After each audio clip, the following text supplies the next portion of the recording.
Hello everyone, welcome back.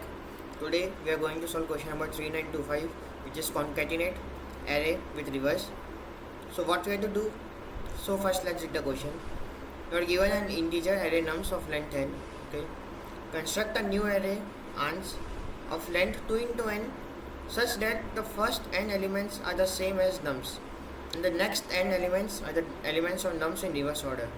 Formally, I between 0 to n minus 1, ans of I equal to nums of I, ans of I plus n equal to nums of n minus I plus n minus I minus 1. So what we will do is, first we will create an array called reverse. In that we will copy the nums array, we will reverse that reverse named array, and then we will concatenate the reverse array to the nums array. Here it is given that we have to make an array ans, but it's not compulsory. So let's start with the code. So first let's make a reverse named array.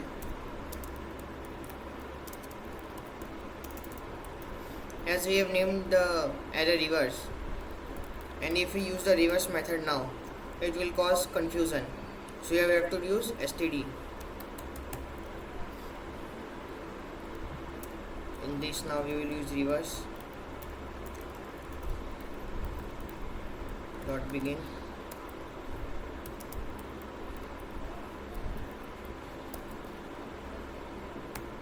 For the reverse method, we have to input two things, from which value till which value we have to reverse the array. So we have to reverse the whole array, so we use reverse dot begin and reverse dot end. And to concatenate, we will use the insert method. For that, first let's write insert. We have to give three things. First, in the array in which we are inserting the new array, from which position we have to insert. So we have to insert from the end. From the end we have to insert. So nums.end, and the array which we are inserting, from which position to which position we have to insert the array. So we will use begin method. In that we will put reverse. So from the beginning of the reverse array to the end of the reverse array, we have to concatenate. Now let's return the nums array.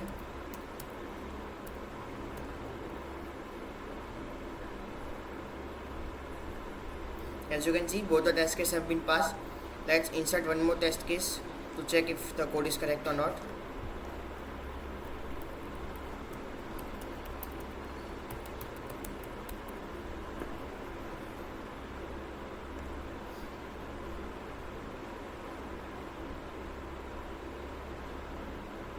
As you can see, the test case which we inserted also got passed.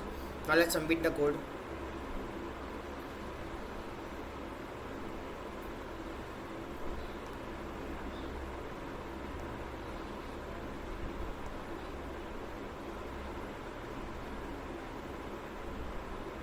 Okay, we got 1 millisecond, before we got 3 millisecond, but when I submitted I got 0 millisecond, so I guess LeetCode is not giving me 0 millisecond runtime today. Bad luck. So what the complexity of this question is? So the runtime complexity of my code is O of n, and what the space time complexity is of also O of n. So thank you. If you like my explanation, give a like, and for more such LeetCode explanation, subscribe to my channel. Thank you.